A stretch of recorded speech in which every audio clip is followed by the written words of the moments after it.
Okay, we got the late night happy hour on a Friday. DC and the Sunshine Man. Koken's here. It's Cofield, Willie Ramirez. We love having Willie in on Friday nights. What's up, Dave? I'm excited. I've got my auction leagues were out of action last year Yeah. for obvious reasons, but we resume tomorrow. I think my AL auction's tomorrow, and then Sunday's the NL auction. So be good to get back to managing a team again. Willie, I can't remember. Do you do fantasy football or baseball? I have in the past done football. I've never really been big on it. I've always gone in with somebody.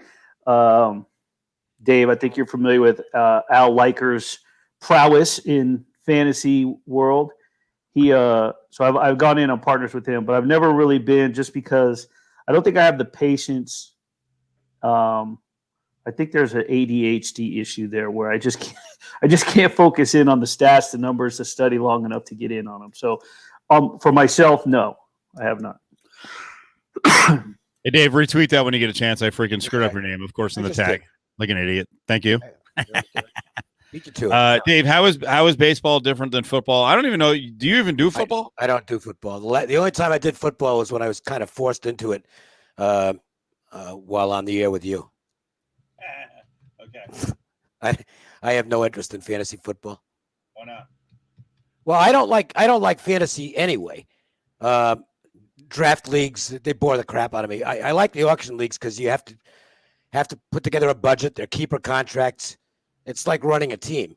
It's like running an organization because you've got these guys for 3-year contracts, and it's a little more sophisticated to me. Yeah. Yeah, I do 3 leagues. Same thing. It's auction. There's keepers. So you have a budget at the beginning. Obviously, some of your budget's gone because you saved some guys. So right. That's good, though. That's cool that you guys got it back together, because I'm sure there are some people who are like, screw it. I'm not interested in doing it. Actually, one of the guys who, like, I'd say is our best guy. This is a league how long have you been in your league, Dave? What's the older league? Are they both long time? I think your leagues are older than mine. These go way back. Yeah. I have no idea on the years, but it's not single digits. I can tell you that. Mine started in college, so so I'm looking back at like 90, I think. So these two are different from. I wasn't.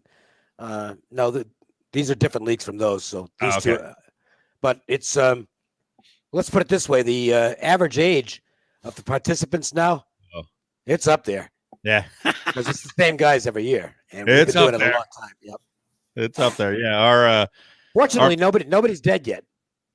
Well, that's a good thought. Yeah, that's good. You're surviving.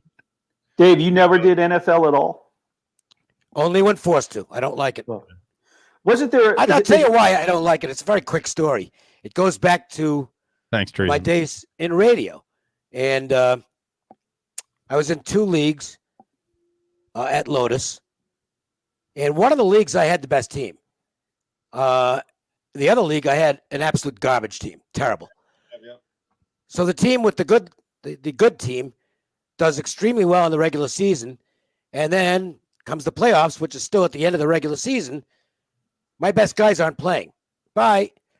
The other team, which actually was even lucky to make the playoffs because it was a crappy team, I get into the playoffs, and I think Carlota had the first place team, and Peyton Manning is our quarterback. He didn't play. So I ended up, I think I won that league with a garbage team. So that was like, this is all luck. It really is. It's to me, it's all luck. Yeah. The auctions are much, there's not nearly as much luck involved in the auctions. Yeah. Well, we do football auctions, but it's still luck. I mean, during the season and how it turns out. I'd say 40% of it turns into pickups. They make the difference. And then it's whoever you have healthy at the end of the season. Well, and if you made good pickups towards the end of the season. A good example is, I mean, if you're in any league and you've got Eloy Jimenez on your team. Yep. Oh, well. No. What happened? Shoulder injury. He's out until probably September. Oh, God damn it. It's a huge hit for the White Sox. This is what happens when I take a day off. Oh, man. And he did it. This drives me nuts. He did it trying to make an over-the-wall catch in an exhibition game. Yep. If you're the manager, you have to instruct every player on the team, doesn't count. Do not crash into walls. Let the ball hit the wall. Pick it up. If the guy gets an inside the park home run, who gives a rat's ass? And now and this was give him credit for effort, but blame for being stupid. This is a ball he should not have tried to catch. Instead, he goes over the wall, stretches out his arm, and he's out for 5 months. Jesus. Oof. So what does this do to the White Sox now? Well, it's a hit. I mean, he's a really important player. Yeah. Let me punch up their depth chart here. I was doing the same thing. I mean, you don't replace at least 30 and 100 that easily. No, absolutely not. And if you're looking at WAR, he's worth a few wins, and a few wins can be the difference between making the playoffs and not making the playoffs. Look, they've still got a good team, but it's Lurie Garcia is now going to be the left fielder. That's a pretty big drop off. Man, look at the depth, and look at the depth in the outfield behind. They have no depth. It's like Nick Williams, the former and Adam Engel's out. Adam Engel's out too. Oh man, what a disaster!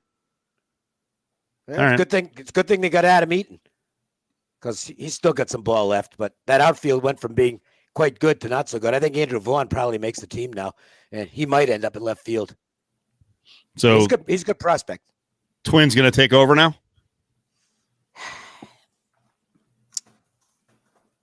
No, I think the White Sox still deserve to be the favorites because their bullpen looks like it's really good. Liam Hendricks is a heck of a pickup. Crochet's just nasty. A lefty out of the pen who throws 100. Bummer's solid. And the starting pitching is really good. Giolito. Lynn's a tremendous pickup. That's going to help them. Back end of the rotation, like many teams, is not outstanding. But the Twins, I don't know about the Twins pitching. Can Maeda continue to be as good as he's been? Can Barrio step forward and be a number one? I don't think he is. Pineda's got to come through. They got J.A. Happ, Shoemaker if he stays healthy. I don't know. Maybe the Twins might actually. It's close. I think the Twins might actually be the favorite now. I think Byron Buxton's going to have a really big year, by the way. Of course, I've said that before. I know, right? waiting. Then he was breaking through, and then he got hurt. So just wasn't healthy. So, did the injury do anything to the odds, Dave? I'm sure it did. I haven't checked, but I'm sure it had an impact. Maybe not on the White Sox so much as the Twins. As the other two, yeah. Right. Because they don't like moving teams down, but they'll move other teams up. Angels, any shot at like 85 wins? I just don't have any faith in their pitching. They're going to hit. Their offense could be really good. But the pitching staff is just... It's not terrible compared to what it's been, though. No, but it's not. Ohtani's got to come through. Yeah. Haney's got to be consistent. Canning, I don't think is quite as good as was advertised. Bundy's the number one starter. He's just not a number one starter. Yeah. Quintana and Alex Cobb, maybe they can get something out of them at the back end. Bullpen still looks sketchy to me. They'll hit. They're gonna be fun to watch, but I don't know that they could beat the A's. I think they could beat the Astros. I think the Astros. Wow. I think the Astros are in decline.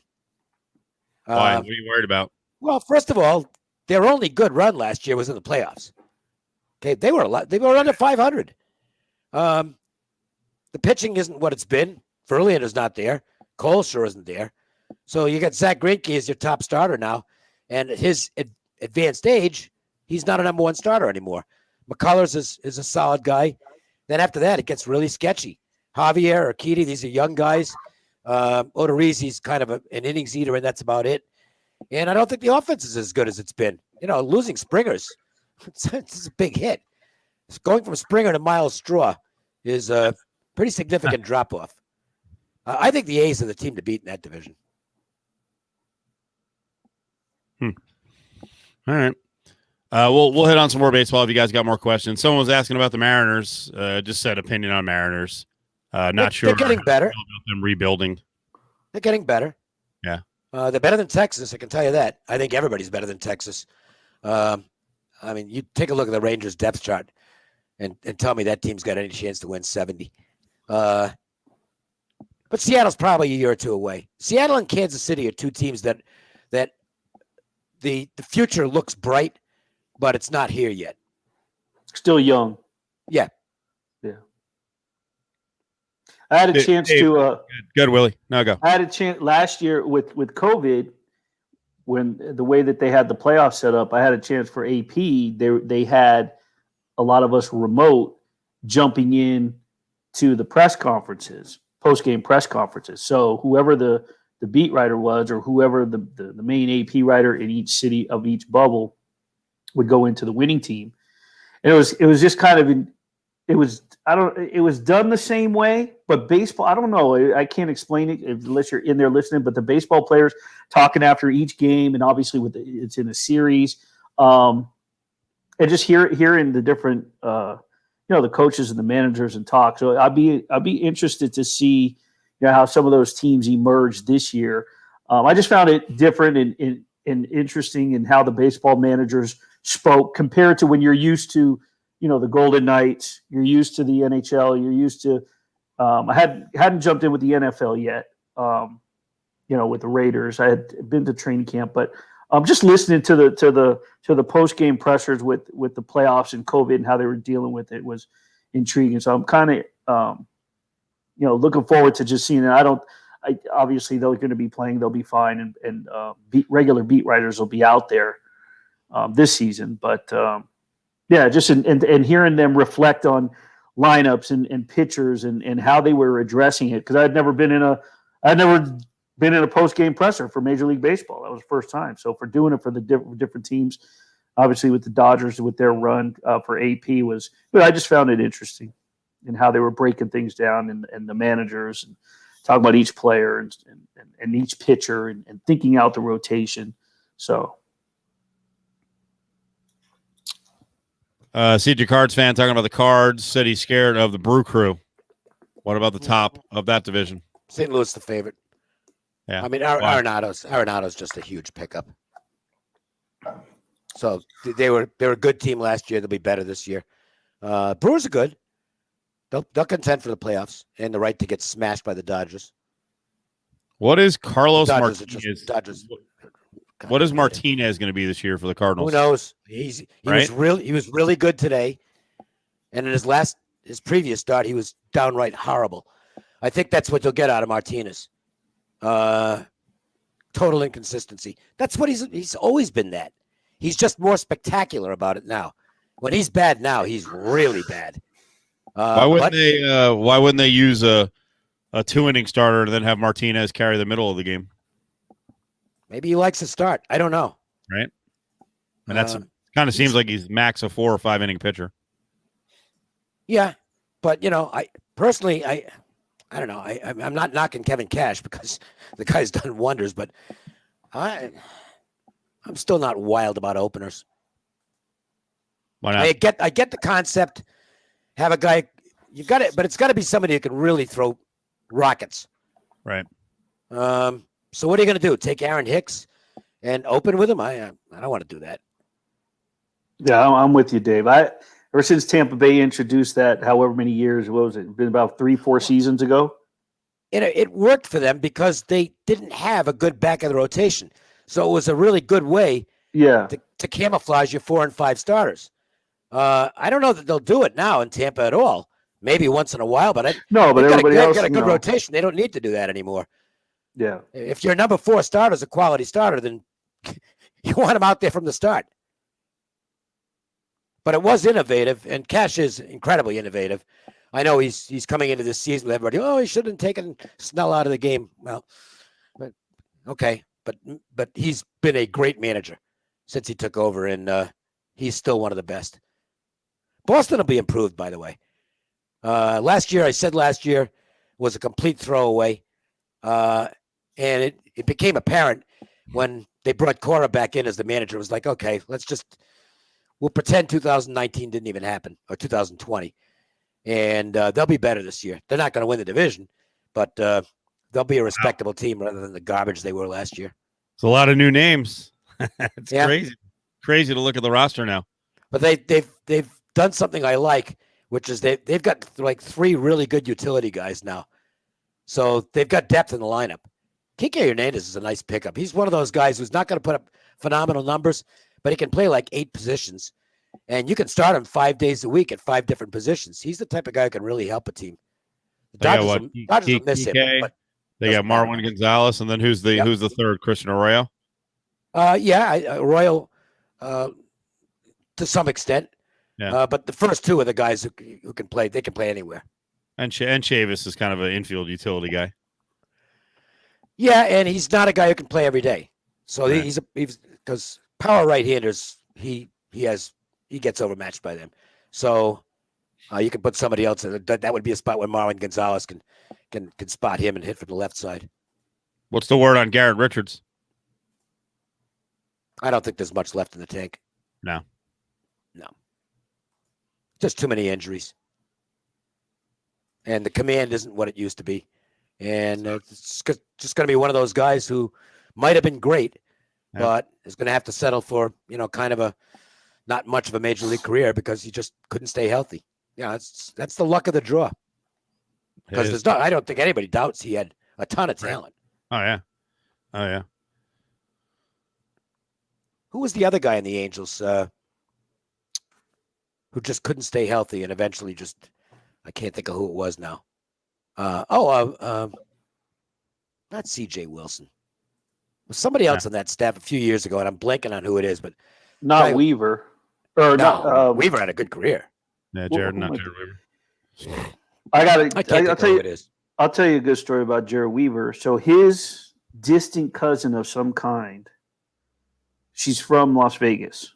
She played softball here, and she's a coach at Palo Verde. She was telling me that his father would be at every single home game, and it would be like a little league kid with his father, where he's still in his younger years when he was still, establishing himself. He was petrified, and here he is, a Major League Baseball player, to leave the club, to leave the stadium, get in his car, and drive home because he knew that phone call was coming. And it was like the little kid sitting in the back seat, leaving the Little League park, getting yelled at by the dad, being told everything he did wrong. Even when he was a major leaguer, he would take that phone call after he would start, and his dad would critique him on the drive home or the next morning.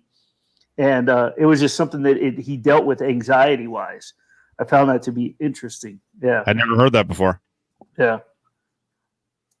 I guess they're cousins some way or another, and she was telling me that story, but it was wild. Like, wow,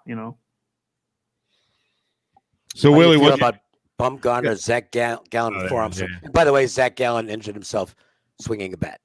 Oh, no. They're lucky he's not doing it. That he doesn't have to do the Tommy John. They think he'll be okay with some rest. Bumgarner's old.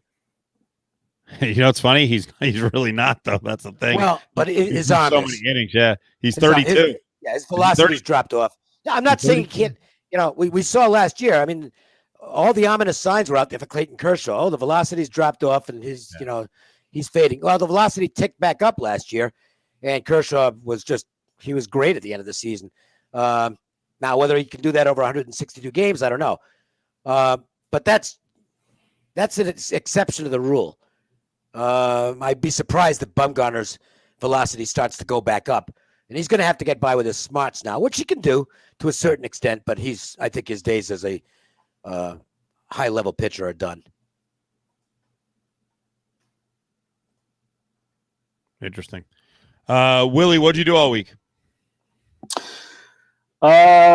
Mainly really just kind of kept an eye on what the Golden Knights were doing, even though they hit the road. They had the one home game.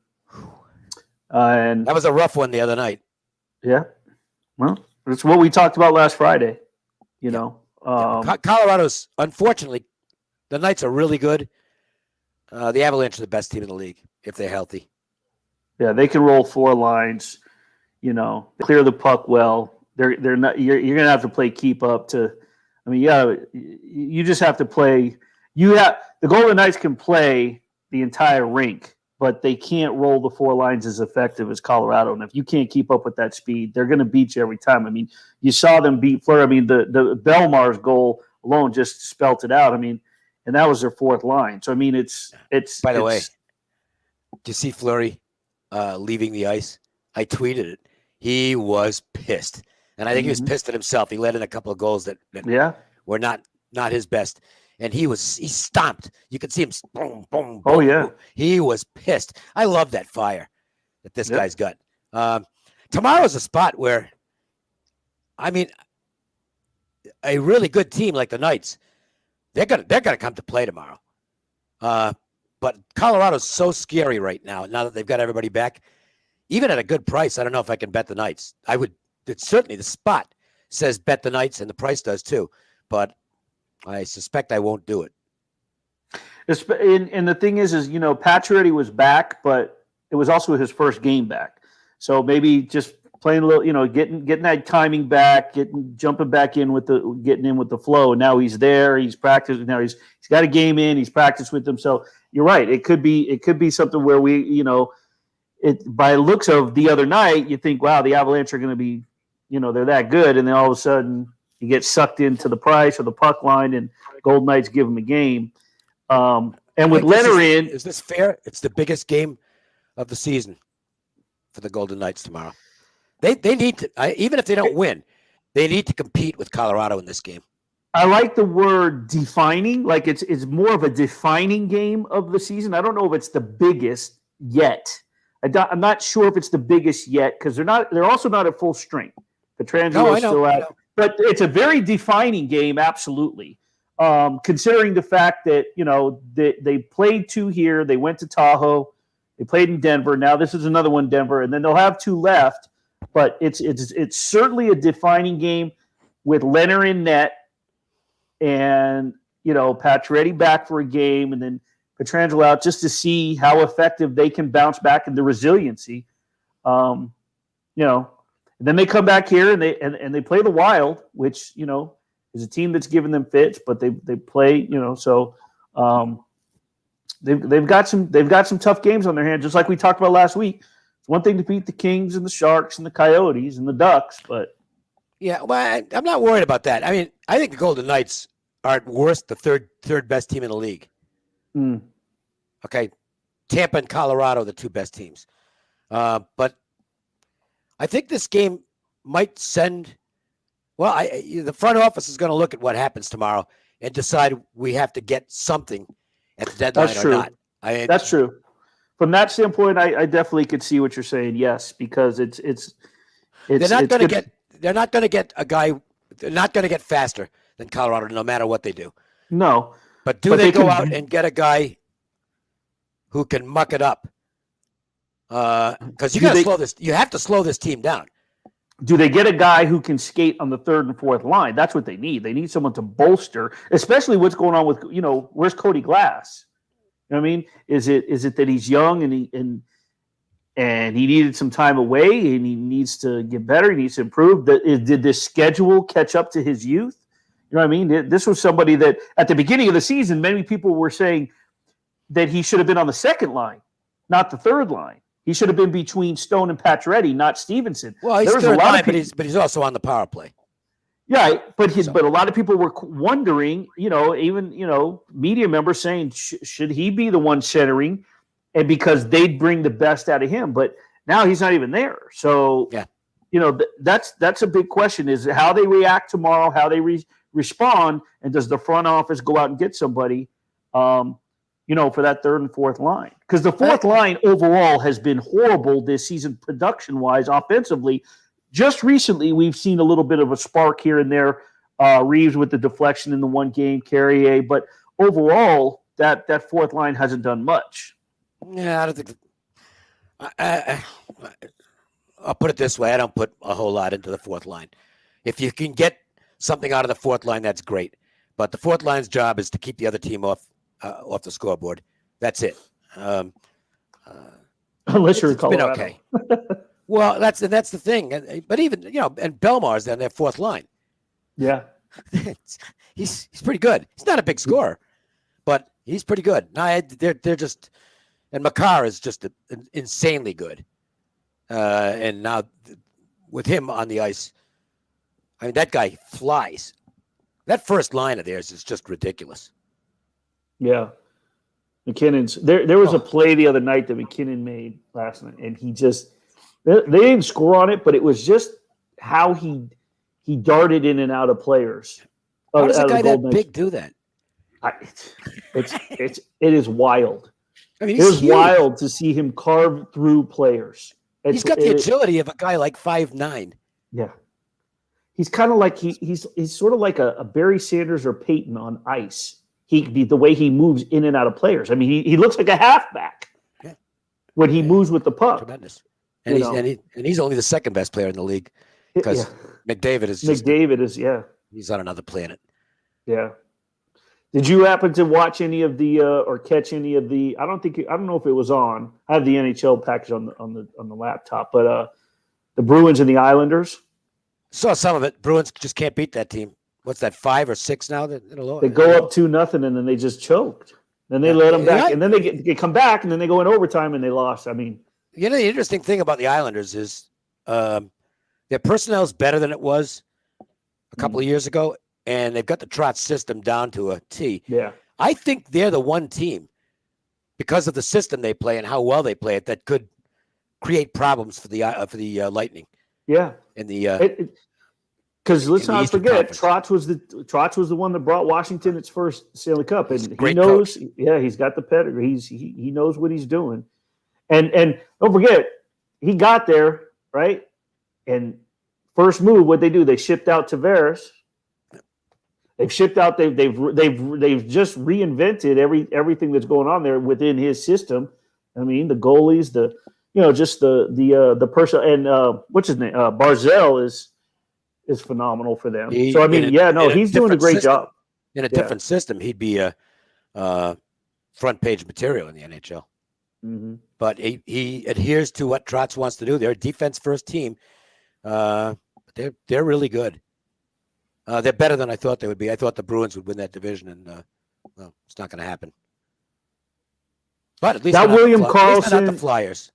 To address that on Pro Martini Maker, Karlsson. So that line though of Karlsson, Marchessault, and Smith, they're like going to be like only the sixth line to register 600 points in the first 4 years with the franchise. Well, it's a great second line. Overall, that line has been effective and steady and consistent. When it's clicking, they're clicking all together. And Marchessault obviously gets the headlines. Karlsson's the flash, but Riley Smith is a very intelligent player. Guy's got a very high IQ. I always like Riley Smith. So I mean, that threesome right there is key, is very key because we know about Stone and Pacioretty, but if they have an off night, it's that glue, that team, that core, that line has been here since the first season. And Fleury, if you think about it, I mean, there's other members, Shea Theodore, Braden McNabb, the guys that have been here, but just that line and Fleury is the foundation of this franchise right now. It's a really good second line. Yeah, it is. If they find someone consistent for Tuck, that third line can be dangerous. The team doesn't have many weaknesses. I believe they're at worst the fourth best team in the league. That's really good. That's a serious contender. I just don't know that they're good enough to beat Colorado. I don't think they are. I agree with the CJ Cards fan. At some point, when Leonard gets his stamina back and his timing back to be able to go 2 or 3 games in a row like a regular starter, I 100% agree with that. That Fleury just needs some rest. He doesn't need to be benched. He definitely needs to play, but he definitely could use a little bit of a rest, and it's not going to hurt Leonard one bit to get in there and get some timing in once the timing's in and get some games back to back to back. Just because it's not going to hurt. I don't know. Goaltenders thrive on action, and True, but Fleury, at that one point, he had played 16 out of 17 Well, no, I'm not saying well, that's not going to happen. But I don't know about sitting him for a whole week or something like that. I don't know. I don't know about that. Remember, 2-3 games is in 5 days because they're playing every other day. Okay. So 3 games would be over 5 days. They can alternate back and forth for a little while, which they're going to do here. They're definitely going to do that for a little bit. Yeah. Maybe against, when they play Anaheim, or if they got a 2-game set against Anaheim or something like that. I mean, it's not going to hurt. By then, he needs to get his stamina back. What's that? Who's struggling right now? Didn't they just win 6 in a row? Yeah, they're not struggling. They're not struggling. They had a bad game. They're not struggling. They just played the best team. That's arguably the best team in the league and easily the best team in the Yeah, they had a bad game. I mean, they did have they're not. Colorado's not that much better than Vegas. Okay, they had a bad game. Fleury had a bad game. They didn't play well defensively. I mean, they scored basically in the first shift of the game. Pacioretty puts one home, and that was the end of the game for them. They just got overrun. And the Avalanche were they were on fire. And the Avalanche, this is ridiculous. I think they've gone they got shut out in the first period the other night. That was the first time in 20 periods they hadn't scored a goal. I think they've won the metrics in 21 of their last 22 games. It's just ridiculous how, and that was with guys out. Yeah, that's a scary thing. Good. Is that this team just dealt with injuries and COVID, and that team that at full strength. It's just they're ridiculous. I'm pulling up there. Yeah, I mean they're both on a win streak. Colorado's now 1, 2, 3, 4, 5, 6, 7, 8, 0-1. They're on an 8-game point streak. Right, and they blew a 2-goal third period lead in the shootout loss with the Coyotes. Yeah, right. But the Golden Knights they've been playing really good hockey. Yeah, it's just a showdown, and they've been chomping at the bit for this. Let's not, the last time the Golden Knights were in Denver, they shut them out 3-0. So they were chomping at the bit for that win. Well, that's the way they're going to play tomorrow night. I mean, you got to see. I think tomorrow's going to be a great game. Knights are going to get physical tomorrow night. I would absolutely think that Reeves or Carrier is going to drop the gloves with somebody at some point. They're going to be rough tomorrow night because that's what they have to do against this team. 3 p.m. puck drop local time. Well, I'll be watching that. Love the baskets. College baskets are a lot of fun, but I'll be watching the Knights. I will be emceeing a powerlifting meet. Two of the world's foremost powerlifters. They're a couple. They've lifted for the United States in world meets. Micah Marino and Steph Powell. They have their own powerlifting gym. It's called Fight or Quit, and I will be emceeing. Tomorrow is the drug-tested meet, and Sunday is the non-tested meet. And I want to be in the drug-tested meet because I'll first of all I'll qualify based on the drugs because I do them, and it's amazing the things I think I can do when I'm high. So.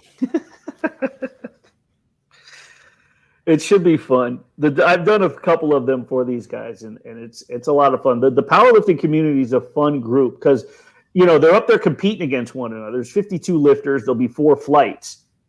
And they're competing against one another. But the second they get down off the platform, they're cheering for the next person because it's so intense. Especially when you get the heavyweights and they're up there squatting 700-800 pounds. It's wild. Just absolutely wild. And I'm just on the mic yelling and screaming, getting the whole crowd hyped up. So, Willie, what are you doing? Are you doing something different in terms of your regiment? I saw you complaining, a little self-deprecation, saying you were fat and you were like 6 days into like a 52-day run or something. What's going on? No, 52. I'll be 52 May 11th. Oh, sorry, I misread it. I'm trying to drop below 200. Just COVID. Last year, COVID. I mean, I'm always going to be in the gym. It's more or less, but you know what? Eating has kicked my ass. I've eaten so much pasta lately.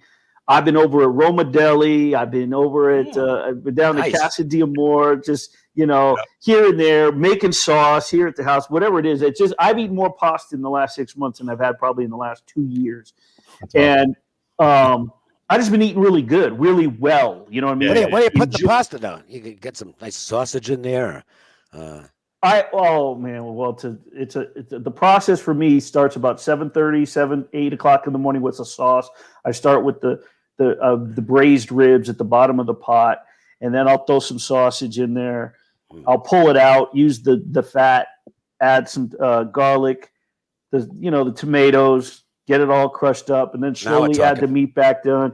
I roll up my own meatballs, cut up the sausage. I will use turkey sausage, Italian sausage, squeeze some of it out of the casing, use some of it for the meatball, and just sit there and stir all day. Of course, you use whatever wine I'm drinking, I will use. Number one rule, always use wine that you'll only drink. Don't use wine that, I see people do that all the time. Oh, well, I'm not going to drink the rest of this, or I didn't like this. So if you don't like the wine, don't put it in your food. Put it in your food. Yeah, so, but anyway, it's more or less just wanting to drop weight. And I just feel, I'm always in a suit trying to, when I've now got a handful of suits that I can't get into. So I'm pissed off at that. So yeah. So whatever my countdown, I think tomorrow will be 45 days till I'm 52. And if I tell myself I'm fat, if I put it out there, then I'm holding myself accountable. And I know that the other thing is being able to get up in the morning and go do fasted cardio. So my sleeping schedule changes Monday through Friday. I get to the gym between 4 and 5. I jump on the bike. I have a show that I'll watch on Netflix. It runs between 40 and 50 minutes, and that's on an empty stomach. So all I'm doing is attacking the fat cells. Nice. It sounds similar to my workout. You're still running 10 miles a morning, right, Dave? Right. Not even in my dreams. I never liked running anyway. I just never liked running. For people who enjoy it, have yourselves a party. I couldn't stand it. No, I was never a big workout. I didn't enjoy working out. I did it for a number of years just for health purposes and because I wanted to look decent for the ladies. But now I don't give a shit. So because they don't care about me anymore anyway. So the hell with that. What show am I emceeing? It's the Fight or Quit powerlifting meet. It's over on North Decatur. So, and there's people who have traveled on. I went over there today to treat it like a Steve, like you would do for, before a game that you're doing sideline or you're doing play-by-play. I went out there, started meeting some of the competitors. I got their information. I'm writing information down. I told Steph and Mike I would write a post-meet, like a recap for Monday for their website, but just to meet some of the power lifters and get their background. One girl's here. It's her fourth meet. She's here from New York. Someone flew in from Maryland. There's people they come from all over. Especially these two. Like I said, the following is huge. Like they walk into a meet. I've been to a meet where they've actually competed. One was at the Golden Nugget that Steph competed. They're signing autographs. Like one guy came up today for his kid and asked Micah for her powerlifting to sign his belt, his weight belt. Wow. So they're very, very like in that community. If you're not in the powerlifting community, you're not going to know them. But they're like people that are showing up there. The woman I met from New York, her fiance or boyfriend's a cop in Nassau County, NCPD. We were talking, and she said, "I've been following Steph for 6-7 years before I even got into powerlifting, and this is the first time we get to meet him. Like this is a big deal. Like it was a big deal for them to fly in and go to weigh-ins just." That was where I was today. Was this morning was at weigh-ins to meet some of them and get their background, and then you kind of learn a little bit about them. So when you're on the mic, you know what to hype them up about. Right. The one girl, she was like, "Can you give a shout?" They're live streaming it, and they're going to watch the daughter, the 5-year-old daughter or 6-year-old daughter is going to be watching from Miami. She says, "If you can give my daughter a shout out, she's going to be watching." So I got notes on all, and they have questionnaires they fill out. So anyway. Yeah. Dave, did you get your vaccine shot? I got my first one yesterday, Jim. Only side effect that I know of, I didn't even know it was a side effect, but I slept a lot today. So I guess that was a side effect. And the second one I get, I think the 22nd of April. Willie, remind me, what are you doing with the vaccine? I looked it up since you guys told me that they weren't. I just haven't had a chance. Plus, last time I talked to my doctor, I think I told you guys my antibodies were really high. So she said, make sure you get it by within 4 to 6 months.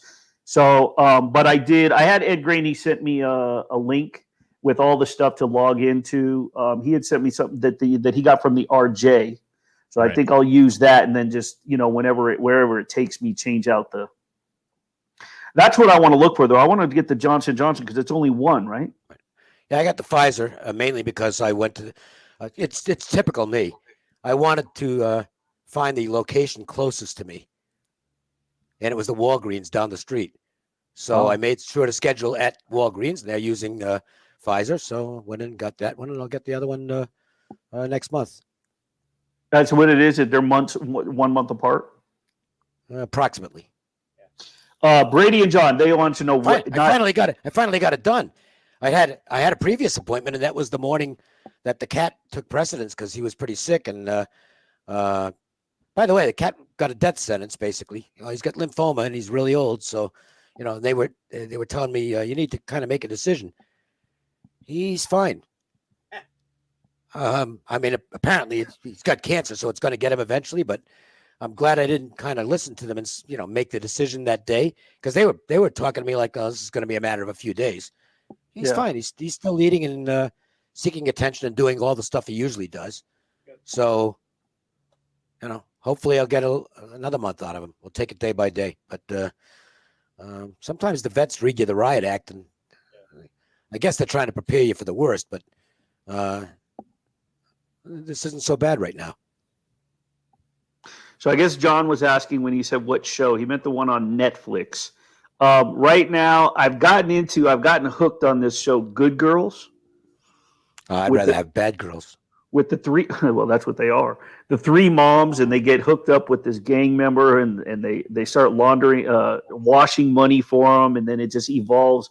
Every episode turns into a different crime or different. It's a drama, but it's a comedy drama, and it's absolutely hilarious. So I gave it a shot. I kind of give it 1 or 2, 3 episodes, and then I get into it. I try to find stuff like that in the morning that's gonna keep me, focused or laughing, whatever, because it's, and at any given time when I wake up, I'm gonna hit that gym at 4 o'clock, 4:30, whatever. So it's perfect, and the shows are 40, 41, 42 minutes. So it gives me time.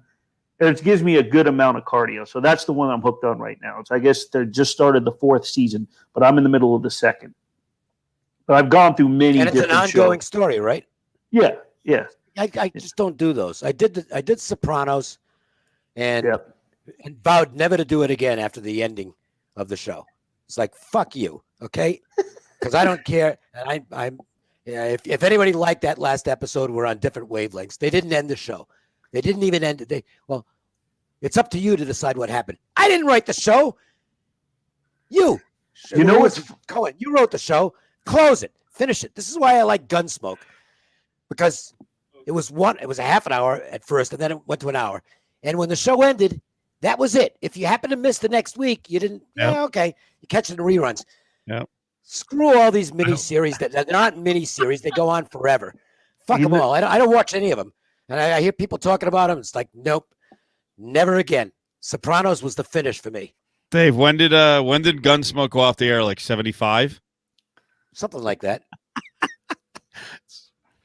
But that's the TV. I understand. Years. There's no good show since.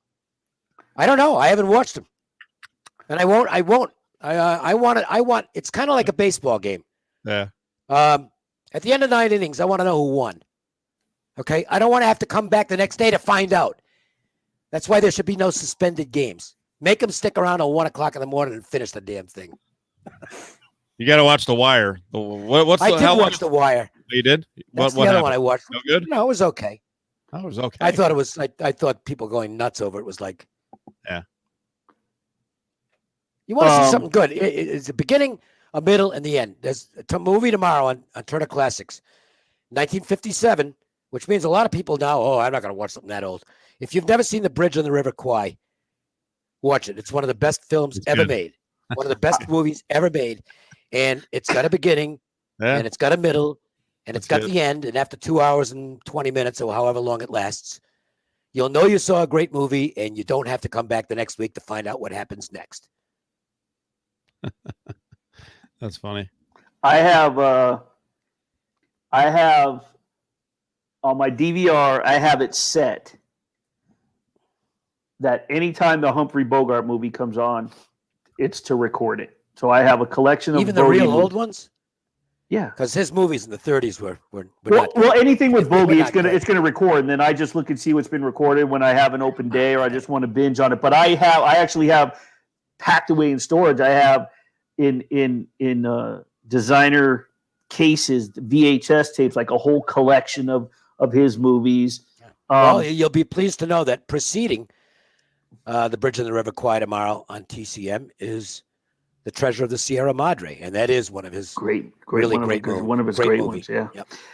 Let's go back to Sopranos, the final episode. It's funny you bring that up because one of the things that I listen to, if I'm not listening to music while I'm lifting, I will listen to Steven Sciarippa and Michael Imperioli's Talking Sopranos, which they started last year, knowing that with COVID, people were probably binge watching their favorite shows all over again. So they decided to do, because they hadn't watched the show themselves since it went off the air. So they decided that every week they would release a new they're reviewing the show.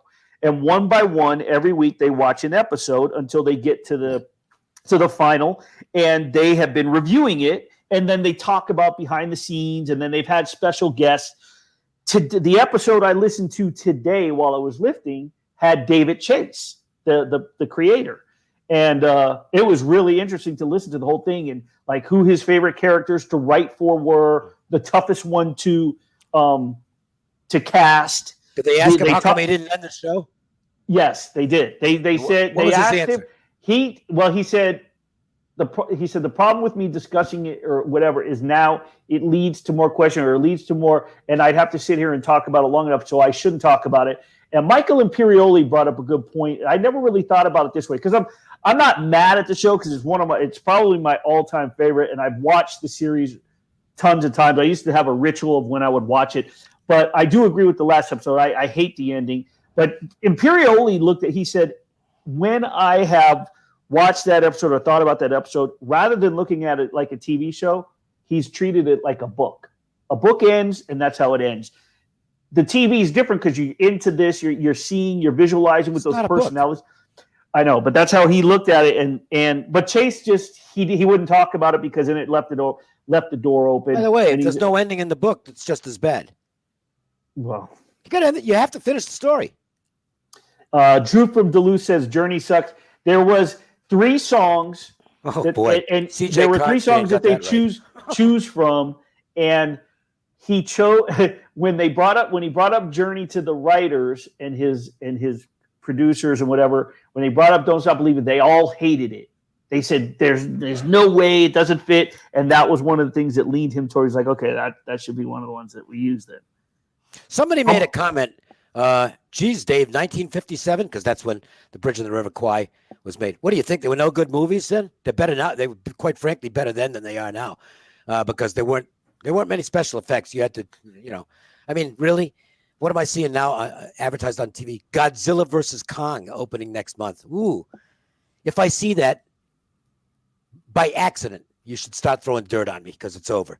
No, I mean, who cares how old a movie is? If it's good, it's good. Citizen Kane is still, in the minds of many, the best movie ever made. It's 1941, I think it was, or 1939, something like that. My favorite all-time film, because I gravitate toward film noir, is The Asphalt Jungle, which is sometime in the 1950s. It's phenomenal. It's in black and white, too. Mine is Casablanca. Good is good. Casablanca's great. Yeah. It's great. And let me tell you something. The leading ladies back then, I mean, Audrey Hepburn, Ingrid Bergman, Lauren Bacall, I mean, they just don't get better. I mean, come on. They're just classic. Did you watch the Audrey Hepburn movie on I watched the Audrey Hepburn special on Netflix the other night. Everyone, I did not know. A lot of people that have know that I like old movies. They told me when did that come out? To be honest with you, I don't know when it came out, but it's on Netflix. It's an hour and a half, hour and 45 minutes, something like that. But fascinating story. God, look, there's still lots of good movies made. There's some. You talk about kind of a noir film that I think slipped under the radar. It wasn't as popular as it should have been, as the Denzel Washington movie from not that many years ago, Devil in a Blue Dress. I haven't seen it yet. Oh, it's a good flick. It's a really good movie. Yeah. So I'm not just saying, just watch old movies because they're the only ones that matter. But, people who shut out old movies because I'm not watching that. It's too old or it's in black and white. You're only robbing yourself out of some great entertainment. Dave, how great were remember back in the day, the MGM Grand, the black and white movies, the movie theater down there on the side by the High Lie? Were you here then? Yeah, but I never went. I went a couple times. I was young. I was real young. I went to the High Lie. I wish I hadn't. My mom took me a couple of times. You know what I saw at that theater? I'll never forget because that's why I remember is Mutiny on the Bounty. Oh, okay. Yep, that's awesome. Not the original, the Clark Gable one, right? Because I think there was one done before that. Charles Lawton, Clark Gable. Yeah. Yeah, that's a real good movie. I was young when that theater was. Last movie Dave saw in theaters. No idea. It's probably 4 or 5 years ago. Something I wanted to see and went to the Orleans. Willie, what's the last movie you saw in the theater? Clearly the pandemic has shut it down. Yeah. I honestly don't know. I think it was something. You don't have to anymore anyway. You can order the same day they come out at home. But by the way, and this is me being picky, but 1918 drew all kinds of amazing reviews, an incredible film. I didn't think it was that good. So maybe some people who are watching films now should invest some time in watching some of the older movies. Somebody brought up The Longest Day earlier, which I would assume the younger people in our audience right now probably had never seen. My uncle was in that awesome. movie. Really? Yeah. It's a great film. An absolutely great film. It's long, but it's tremendous. He was in that movie and he wrote, I'm not sure let me see if it was the theme or hang on. John Wayne was in it. It's one of his better roles, even though he wasn't the star, because there were a lot of stars in that movie. But you know what? From both the English, both the Allied and the German perspective, and it's extraordinarily well done. He wrote the actual song, "The Longest Day." Oh, really? Wow. Yeah.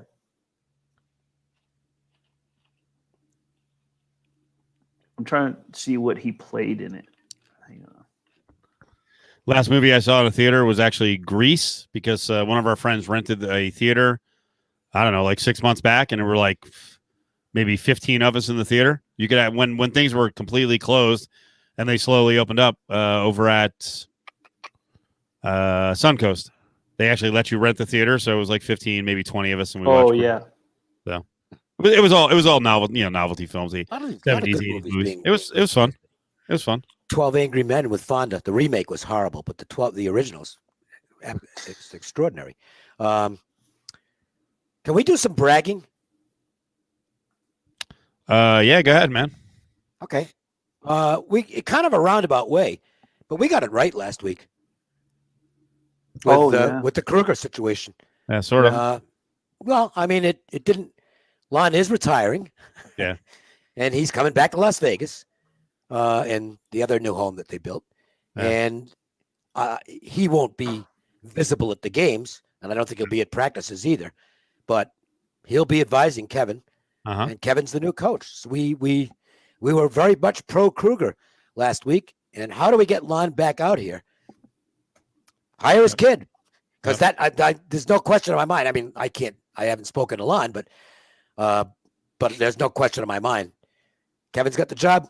Time to call it quits and go back to Las Vegas. Yeah. Now, here's my question. Because I think it's all good. I don't think there's any negative connotation whatsoever. I don't even think, but when Desiree leaves, does he come in as the AD? I'd like to see that. And I know somebody asked me earlier this week about nepotism, but I remember, Dave, you remember when Rolly was here, he brought his kid in and he was on the staff. So I don't think that that's an issue in this state. Nepotism. Tommy Massimino. Brady, answer to your question, 0%. 0% chance Lon is on the staff in any form. Because the day he's on the staff, Kevin's not the head coach anymore. Right. Okay. It's just that's just the way the perception will be. Right. Lon is not the type to do that. He is one of the least egotistical guys I've ever met. Yeah, and I don't think he'll join the staff. Not a chance he's nothing he's going to do to take the spotlight away from his kid. No way. Not in his 0%. First gig. No. But he could be a special advisor, or he'll just be behind the scenes. He's going to be behind the scenes. Yeah. And he'll be great behind the scenes. I mean, if Kevin's going to sit down and go through film, pretty good guy to do it with is his dad. Yeah. I think it's huge for the school. This is the best thing that could happen to the basketball program to me. Well, I think it would be beneficial if he had something to do with the university, would be his influence. He's going to have a much more open, pick up the phone than Desiree is to get opponents, to get into whatever tournaments, get the program back to where they're playing. There's going to be teams that are going to be more apt to wanting to play UNLV again. But I don't know if he wants. I have no idea if he wanted. I mean, that's a big job. Yeah. AD is not something you can just show up and take it easy. Right. Lon still likes to go out and play golf, and he's going to have his family out here. I think he's going to have a real good time. Why not? That's what you're supposed to do. We're the same age. We're both 68. You're supposed to be in a good position to do the things you want to do at 68. He'll be at Piero's with Mark Davis in Mark's booth. They'll be hanging out. I expect to see Lon doing the opening at the Fortress. Absolutely. He's going to have fun. They're nice people. I'm glad they're back out here. You know what? That's going to be an all-around nice. It's going to be nice to see both programs surge with young. Think about this. You have two young basketball minds in their first head coaching job with fathers. Lon Kruger. I mean, obviously, Lon is much bigger national than Al LaRock, but Lindy LaRock with the women's program, Kevin Kruger with the men's program. Fathers who were legends in their own right, in their own world. Al here in Vegas and Lon on the national scene. And it's just going to be a nice resurgence with a couple of young, brilliant minds. I mean, they both could thrive in this, and who knows, turn both programs around at the same time. It would be fascinating to see. I think Lindy's got the program ready to explode. They just fell apart in that first round this year, but I would be wild to see both programs out of nowhere just start dominating the Mountain West in a couple of years. Win the tournament and go and move on. I mean, that would be great for two great young coaches. You know what I mean? Two, like you said, Dave, good families, good minds, humble people. It would be good for the university all around. I think it is good for the university all around. Did somebody say that Lon's coming back as a special assistant? Is that accurate? I think that's a joke. Oh, okay. Brady, are you joking, or did Channel 8 actually suggest this was going to happen? I would have my doubts about that. Yeah, I think Dave's mostly right. Lon did give a good quote to an Oklahoma paper today about when Lou Hill passed away. He said he and Barb were like, all right, like we got to start taking advantage of what we got left, because you never know. Yeah, I mean, he was a nice guy. Lou was 56, something like that. Yeah. So I think that he said that was a kind of a wake up call. Like, maybe it's time. And what more is he going to do anyway? I mean, he's a Hall of Fame coach. Right. He's won big every place he's been. He's had an incredible career. Someone was asking earlier, how many guys will Kevin Kruger have to replace on the roster? I don't know, but probably a few. But here's the thing: they did it quickly enough Yeah. I think that the fact that Kevin got the job, I think we're going to be in the mix now for some for some transfers. I think it's fantastic that how everybody's going, oh my God, they're all bailing. This is not a good thing. I think it's great. Instead of waiting and it happening down there, get them out now. You don't want to stay? Go now. Yeah. So you got your hand that you're dealt with, and you already know what you need to do. You know who you need to replace. Go get into that portal and start recruiting. But I think quicker the better. Get them out. You don't want to stay? Go. Good luck. Marcus's comment. Kevin said Lon could be on staff if he wanted to. Well, yeah, I'm sure, but I mean, and again, I'm just speaking from my perspective. I don't think there's any chance Lon would, because as soon as Lon did that, the spotlight would be on him. Yeah, I'm with Dave. I think Lon wants to allow Kevin to develop his own brand. It's kind of like this. When Steve Fisher retired at San Diego State, he showed up at the games. He wasn't on the bench. Right. Hey, that was done. It's the Dutch. It's your job now, and it, it's obviously this year didn't end the way they wanted it to, but it's worked well. He got out of there. Became. I'm sure he advised, and probably still advises Dutcher, but he's not on the staff. Okay. When it was time for him to retire, he retired, and I'm sure Lon's going to be at the games with a good seat, but he's not going to be on the bench. That to me would be against everything that I have come to expect from being around him on a fairly regular basis for all the time he was here. Because we had Lon we had somebody on from the staff in every game basically, and Lon was nice enough to join us basically every week on the show. So you kind of get to know what kind of a person someone is when you talk to them that often for that length of time. He's just not. He has never been a guy. If you're looking at different coaches around the country, there are coaches who really want the spotlight. They want to be the stars of the show. Lon he never impressed me as being that type of guy. And I regardless of what Channel 8 is saying, I'm just giving you my opinion. If Lon does that, if he's on the staff in any way, sitting on the bench during games, then Kevin's not the head coach. Yeah, the perception is gone.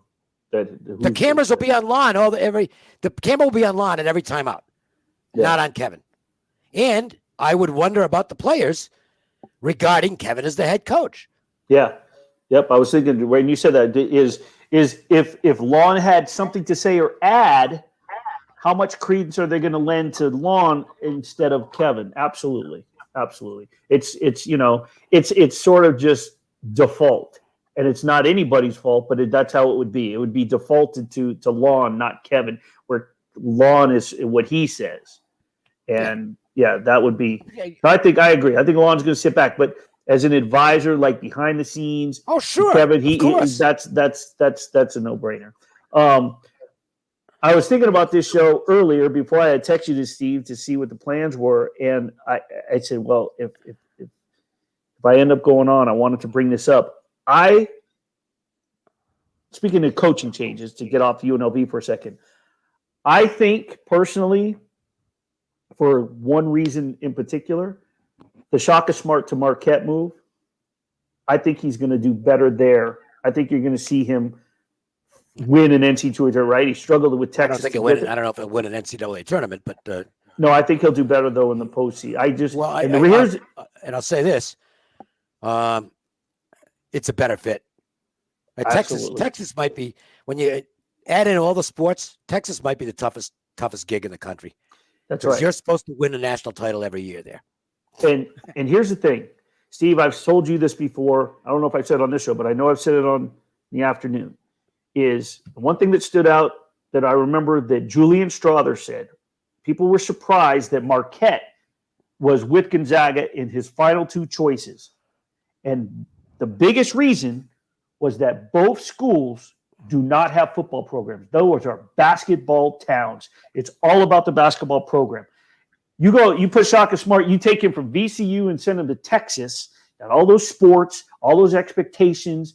There's money coming in, but it's football, right? And then basketball. You go to Marquette, everything is going to be about that program, the money, him. He's going to thrive there, and I think he's going to be able to treat that and thrive like he did at VCU better than he did at Texas. No, I agree with that, and he's following somebody who wasn't very good. That too. Sorry, but another one of the Coach K guys that hasn't done real well. The program got worse under Wojo. Pittsburgh's getting worse under Capel. A couple others who haven't fared particularly well. That coaching tree has tree rot. So what do we say when Chris Beard goes to Texas about his dream job at Texas Tech? You think he takes that job?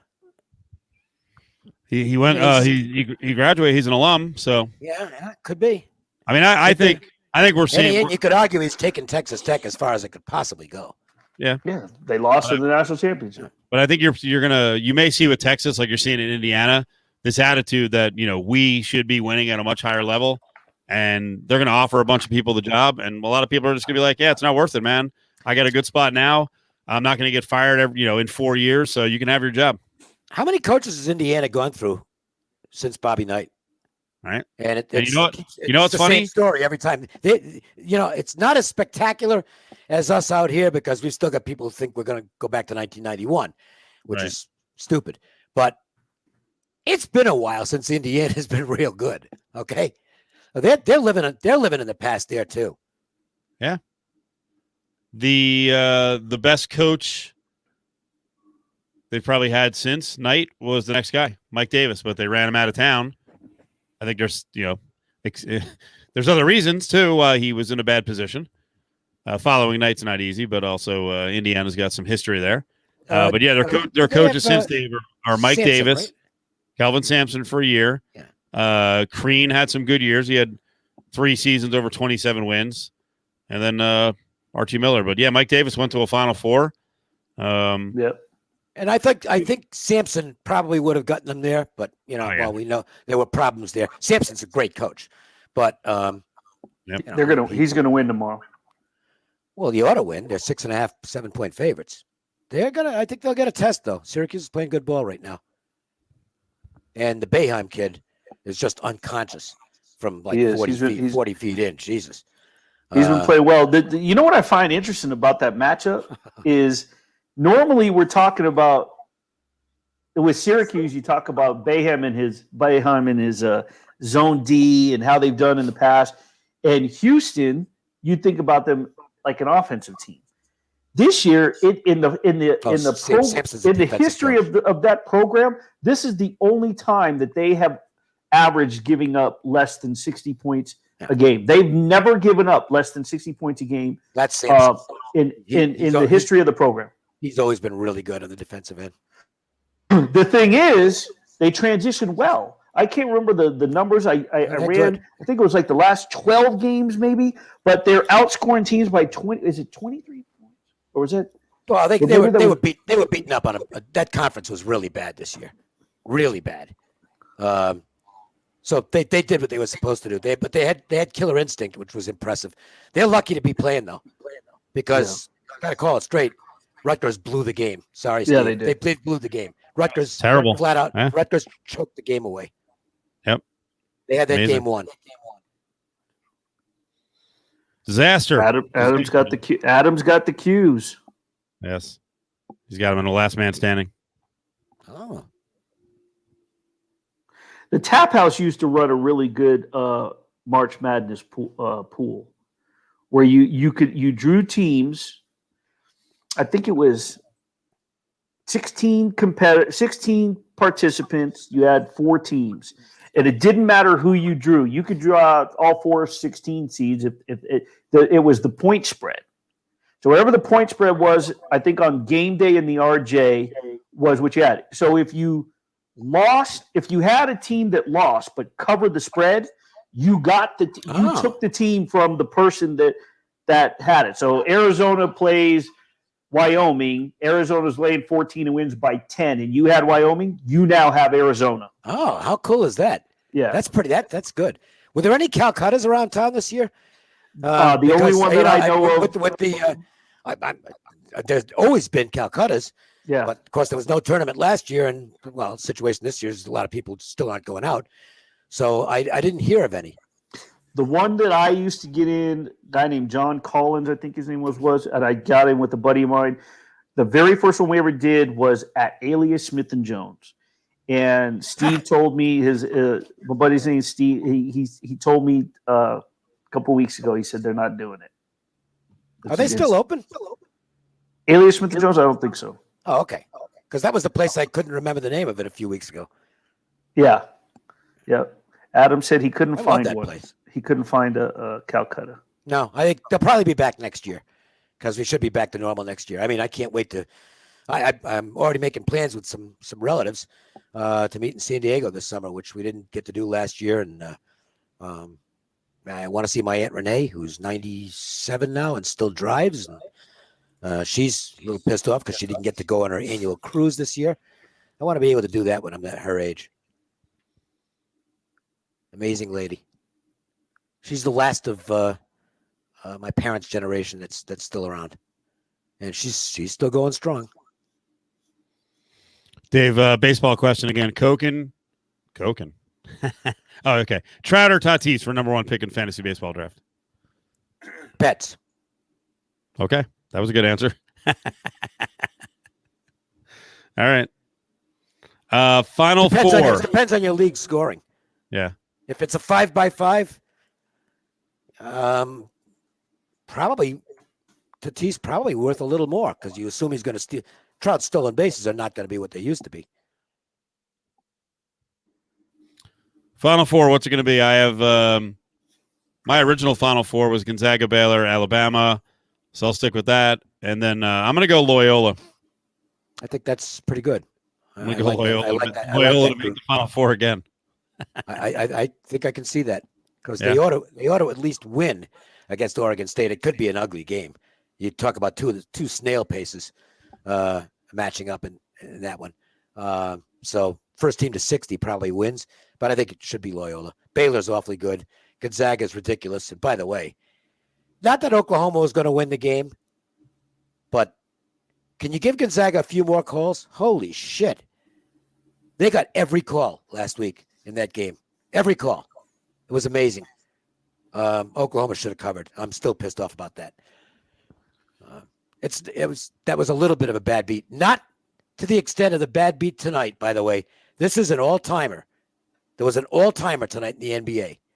And I don't even follow the NBA, but Crooklyn Baller, my friend Noah, he's got the Rockets +5. The other team, the Timberwolves, scored the last 22 points in the game to win by 6. Oh, that is an unbelievably bad beat. That is unbelievable. That to me is epic. One of the worst I've ever heard. Especially since it's the Timberwolves. 22-0 run? At the end of the game, they scored the last 22 points. Houston didn't get a point in the last almost 8 minutes. It's almost impossible. Wow. I mean, that's Belk Bowl level. Yeah. Just your typical 22-0 run. Rockets, no scoring in the final 7-11. Yeah. It's incredible. I mean, they must have, well, obviously they missed every shot. Probably didn't get any to the foul line. Had to turn the ball over a bunch, and the other team didn't miss. But that's incredible. And lose the spread by a point. Oh God. I'm definitely drinking after that. I'm going Gonzaga, Michigan, Loyola, Musselman. Yeah. I think Arkansas is going to win tomorrow. Michigan, Livers is a big loss. I think it could really cost them in the game against Florida State. Howard's done a great job with this team. And they're really good, but they're not playing at quite the same level they were earlier. And now they lose. That's a big injury. And Florida State's deep. So we'll see if Hamilton takes advantage of that. I think Florida State might get through this one. I just wonder if because they've had the week. Like if it was the second of the 2 games of the weekend, but the fact that they've been able to prepare, I don't know. Yeah, but you can't. It's not like a pro team where the guy you plug in is still a really good player. The drop off in college from a star to maybe another number 7 or 8 guy in the team it's more substantial to me. That's why it's so much easier to build a college basketball program. You don't need a lot of players. You just need a few good ones and keep them on the court. So I don't know. It's a tough game. They're all tough. I think the only one that's not, I do think Arkansas might crush Oral Roberts. They met in the regular season, and Arkansas had trouble with them. They were down, I think they were down 10 at the half. They ended up winning by 11. That was the largest margin, the final score. But if you look at the box score of that game, the rebounding was unbelievable. I think it was 54-22 or so, 54-32, something like that. And Arkansas had 24 offensive rebounds in the game. They absolutely annihilated the team on the inside. And I think you're going to see that tomorrow. Oral Roberts might hang around for a while, but I think Arkansas, honestly, it's the only game I bet tomorrow. I think Arkansas might pull away and lay one on them. That Gonzaga-Baylor game that was supposed to be played, if that was played in the regular season, Baylor would have beat them at that time. I'll tell you that. Really? You think? I think so. Yeah. That game that was supposed to take place in Indianapolis, the Zags were dealing with the COVID issue. It didn't really affect the entire roster yet. It hadn't affected them yet. It was when they got back where then they had to shut it down. Coincidentally, the only person that got shut down was Julian Strother and an assistant coach. They got left in Florida. But I saw Baylor play here, and that team was playing well. They bolted out of the season. I think they would have beat Gonzaga then, but then Gonzaga just started getting better and better and better and better, and they were playing all those non-conference teams. Suggs has gotten to a level now where it's like it's ridiculous. Oh man, I mean, he's not going to be playing college basketball next year. They're awfully good. I was really hoping that I want to see that. That's as a fan, I do want to see Gonzaga Baylor for the title. I like Loyola. I love Loyola. It's a great story, but I don't want to see them in the title game against Gonzaga because they're not beating Gonzaga. No. Okay. I want to see Gonzaga Baylor. I know the guys with BD Global, they were trying to get that are bringing Gonzaga Duke here next season, but they were trying to get that. They had been contacted to make the game up.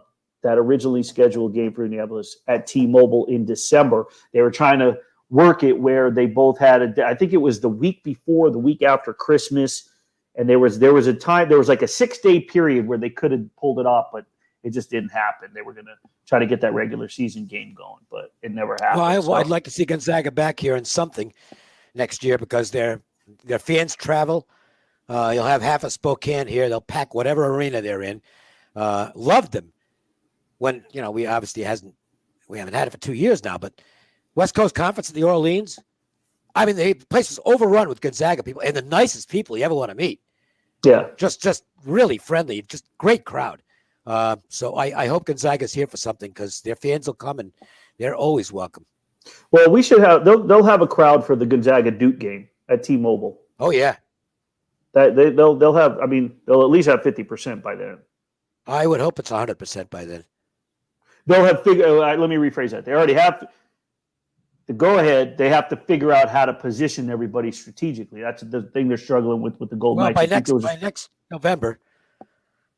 Yeah. I mean, you can call me unduly optimistic, but by next November, I think we're going to be, in terms of events, being able to go to see whatever you want. I think we're going to be back to 100%. And I could be dead wrong, but what I do for a living, you got to be positive. You got to have a positive attitude. And I know I come across as cynical a lot of the time, but I really am a very positive person. And I feel good about the chance of everything being open to everybody by this time, 6 months from now. Do you think they'll have to show proof of the vaccine? Well, maybe. Okay. Well, you know what? If you don't have to, too bad for you if you don't get it. I'll have my proof after the next shot. What's the big deal? Just get the shot. It's a big deal. Oh, it'll be a big I'm saying, I understand, but I don't look at it that way. I'm sorry. Those who are anti-vaccine or whatever, it's your privilege, but you're going to have to pay the consequences. I see what your school, by the way, Rutgers. Kids can't come back. That's right. Got to have the shot.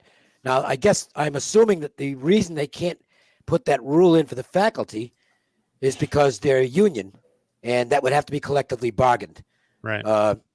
But it won't matter because almost all the faculty will. They'll have the shots. Okay.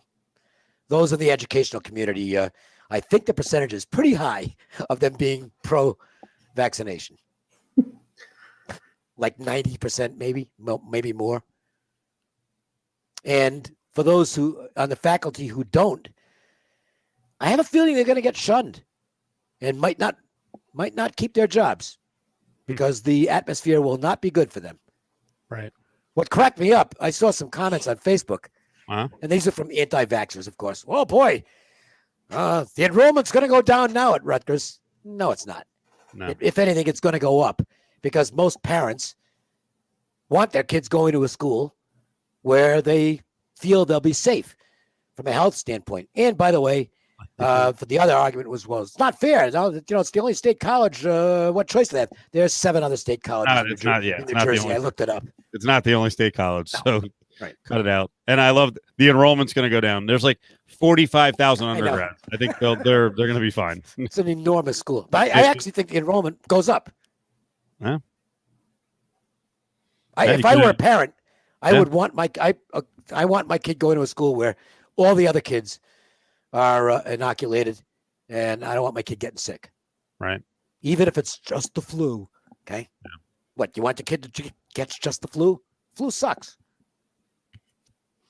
I also think there's going to be less cases of the flu now because people are going to be more cognizant of spreading germs in the future. I think this is wash your hands. Don't grab door handles. Don't cough into your hand. Don't shake hands. I think we're going to see people wearing masks well past the mandate. We already see it in other countries. Yeah. Well, they've actually been doing it for years. Yeah, I would see it frequently at the Smiths that I shop at here in Aliante. I mean, and it was Asian women that would have it on their faces. And there's a couple that lives on my block that before COVID they would have masks when they would take their dog for a walk over to the park. So I mean they're already doing it, but I think we'll see it well into it. I will not be wearing a mask once it's not required anymore. But I do think a lot of people will. Not a lot, not the majority. There's going to be a significant number that will wear masks. Yeah, I will have it on me if I think someone around me is a scumbag. Then I'll put it on. Not a bad idea. Carry one in your pocket.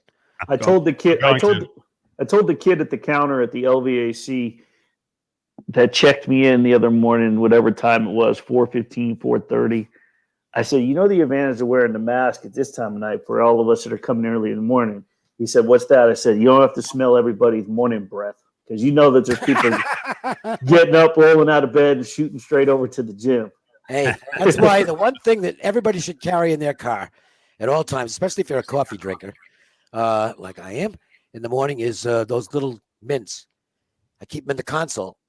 Pop a mint before you go in someplace so you don't impact other people. Is that right about Andrelton Simmons? I didn't see that. Yeah. Hey, one of the things, speaking of breath, one of the things on the Talking Sopranos that Sharippa and Imperioli, they always bring up about Tony Sirico, who played Paulie Walnuts, is he always reeked of obsession, the cologne obsession. So if he came up and gave you a hug, if you were about to do a scene with him, he would pull out his. Do you remember the scene when they went to Italy? And he was laying in bed with the prostitute, the Italian bed, and she comes out, and she's laying on the bed and scratching her feet. And he said, who ever said you weren't a conversationalist? And he went, and he goes like, he pulled out the Banaka. Remember old Banaka? Sure. And he goes, and she opened her mouth, and he went, they were saying that he did that on the regular before they do a scene. They get on the set, they go, and just before they go with the clapper, ready, set, he'd go, hold on, and he'd pull it out, and he'd always make you do the Banaka because you were in his face doing the scene with him. What's worse? The worst, and I've known a few over the years. What's worse than a close talker with bad breath? Oh, the close talker. well, we know. I know. We know a few that we have in common, and it's like, oh God. How about that's another thing? You know what? No more close talking. Let's stay at about 6 feet. That worked. I don't know if I'm going to go that far. I'm looking forward to going out with good sized groups again, like back in a couple of years ago, and having great dinners in places. We're not going to be 6 feet apart. I can't wait to do that again. I believe me, I've been eating good during this thing, but it's all been takeout or delivery. DoorDash they ought to carve my name into the Jesus. But I want to get back out. I still go out once a week because I just got to go out once a week. But I want to get back to being out almost every night. What's a place? What's a place that's either new and you haven't been to, or a place that has been around for a while you haven't been to? Can you think of anything off the top of the head that you're like, you know what? When I go back out, I'm going to hit that place. A lot of Italian restaurants around town. Yeah. I want to get to the Italian American Club. I mean, I've been there, but it feels like forever ago. Yeah. The bar at Mastriani's. Of course. Lots of places. Group get-togethers at Fleming's, which was one of the regular spots where we'd have 8 or 10 of us and just have a real good time, and 9 different conversations going on, overlapping one another. It's just great stuff. Joe's. Absolutely, Joe's. I haven't been to Joe's in over a year, and I love Joe's. Yeah. Dave, the Flemings down. Which one do you go to? Town Square. Okay. I used to go all the time. Very good, but Town Square's. Well, it's on the Strip, but it's not on the Strip. Yeah. So you can take the back where you don't have to go. You don't have to fight Strip traffic. It's real easy to get to. And a terrific staff there, by the way. Have either one of you been to this place on, I think it's South Durango off Flamingo, called Chianti? I have not been there. Apparently they do. I've heard it's quite good. Yeah, my mom was telling me about it, but apparently it's funny. She compared it to Siena on West Sahara, and they, on Friday and Saturdays they have the somewhat like a cabaret, almost like the Bootlegger, and the regular lead vocal, Sherry Klein, she used to be one of the lead dancers in Splash at the Riviera. Oh, okay. So she was comparing. She said, "Yeah, remember your 50th birthday over at Siena? It reminds me of that." And they said they had live entertainment. We just didn't go on the right night.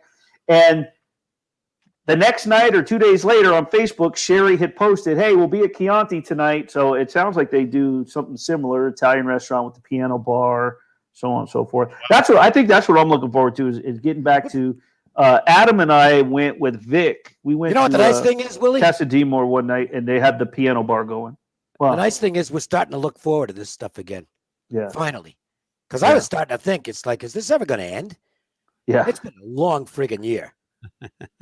Yeah, my dad and I were talking about, I think it was yesterday. Yeah, it was because it was before the Golden Knights Avalanche game, because he asked me what I thought was going to happen. I told him Colorado was going to kick the shit out of him. And he was telling me that he finally made reservations with, there's something coming up at that he's looking forward to at the Italian American Club. Oh. So that's a good spot. Yeah. Well, and that's the old Fellini's guys and Tap House, Jimmy and Bob and Jimmy's Chaz. Jimmy's one of the best restaurant people this city's ever had, as far as I'm concerned. Absolutely. All his places are good. And I love that they brought Chaz, and his wife. Chaz is his chef. Because then it's just the quality, it's insane. Yeah, the Fellini's next to the Tap House was good spot. Huh. Yep. Have anyone in the chat room or one of you guys, have you guys been to Hot and Juicy Crawfish? I have not. I'm not yet. I'm not a big crawfish guy. The whole crawfish, seafood boil, whatever. Yeah. I enjoy it, but I've never, I never think of that to go to. The only thing that I've gone to on a regular basis. I'm a New Englander, so that's not going to happen. We not to be snooty, but we look down on crawfish as kind of garbage seafood. We do. The Creole, yeah. Garbage. Well, I just want real quick. I went there today to get a gift card for someone, and I get the gift card, and they charge me tax. And I'm like, on a gift card? Yeah, I'm like, I don't think that's right. No, I don't either.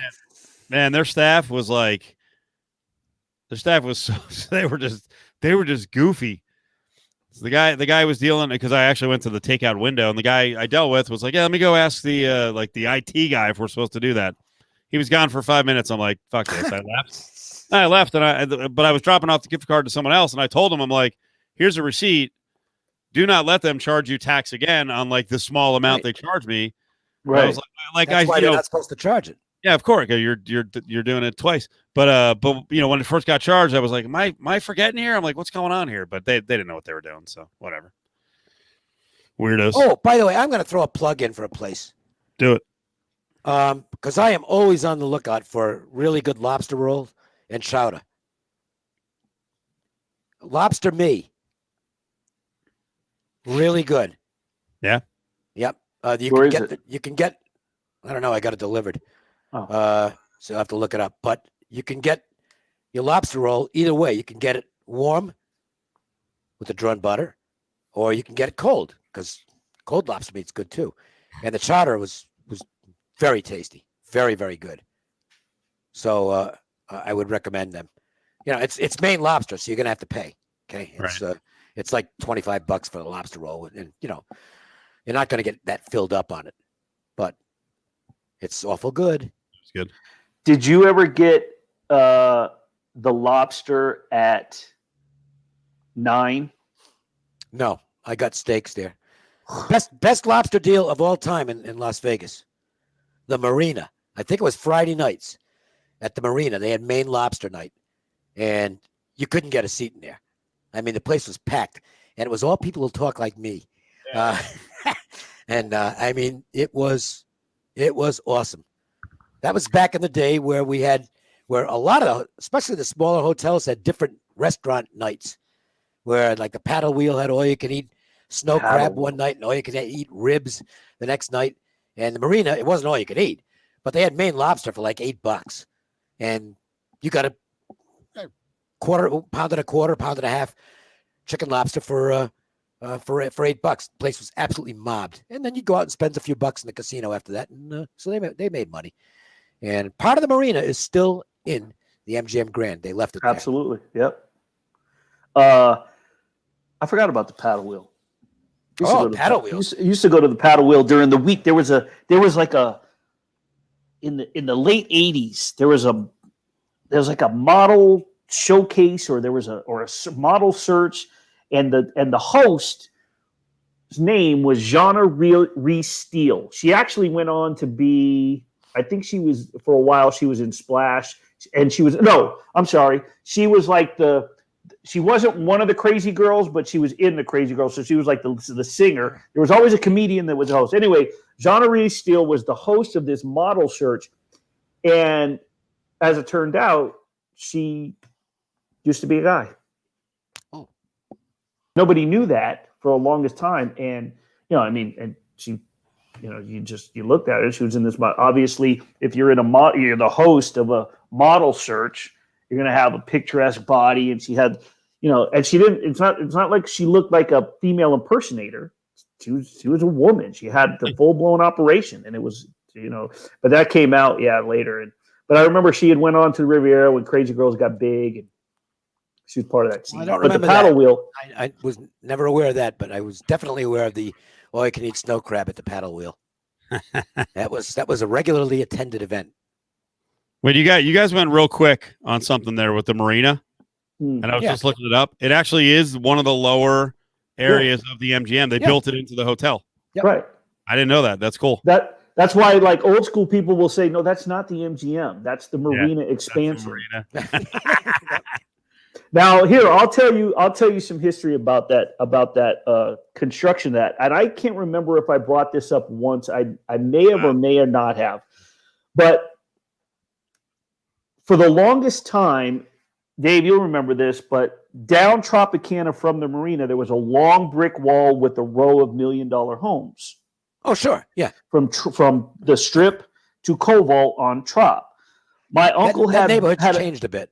Had a home on one end, yeah, and Steve Wynn had the other from the late '60s right up to where they wanted to level those homes and build it out. The Tropicana Golf Course was behind it, and a lot of people thought that was the news that was coming out all the time, was because there was eminent domain. County was trying to buy them homes, so they said Paul Anka is holding out on purpose to make more money.